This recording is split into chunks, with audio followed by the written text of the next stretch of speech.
પણ એક બાબત એવી છે કે જેના વગર જીવન જીવવું શક્ય નથી. તો આ કઈ બાબત છે કે જેના વગર જીવન જીવવું શક્ય નથી? તો કહેવામાં આવે છે ને કે સમય પર કરેલું કાર્ય જ યોગ્ય પરિણામ આપે છે. હા મિત્રો, તો હું સમયની વાત લઈને આવ્યો છું. એક વાત હું ચોક્કસ કહેવા માંગીશ કે પૂર્વ પ્લાનિંગ કરવું જરૂરી છે. ઘણા બધા વ્યક્તિઓ આપણને એવું કહેતા હોય છે કે ભૂતકાળને છોડી દો, ભવિષ્યને નહીં વિચારો, વર્તમાનમાં જીવો. વાત તો 100% સાચી છે. વર્તમાનમાં જીવવું જોઈએ, પણ વર્તમાનમાં જીવતા જીવતા વર્તમાનની સાથે કયું ભવિષ્ય જોડાયેલું છે તેનું પણ ધ્યાન રાખો.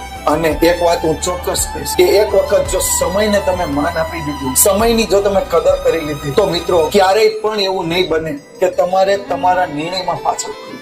હા ચોક્કસ ધારેલી સફળતા કદાચ નહીં મળે, પરંતુ સફળતાની નજીક ચોક્કસ પહોંચી કે સમય અનુસાર કાર્ય કરતા રહેશું, સમય અનુસાર આયોજન કરતા રહેશું અને સમયને અનુસરતા રહેશું. કારણ કે જિંદગીની ગયેલી તકો ફરી ક્યારેય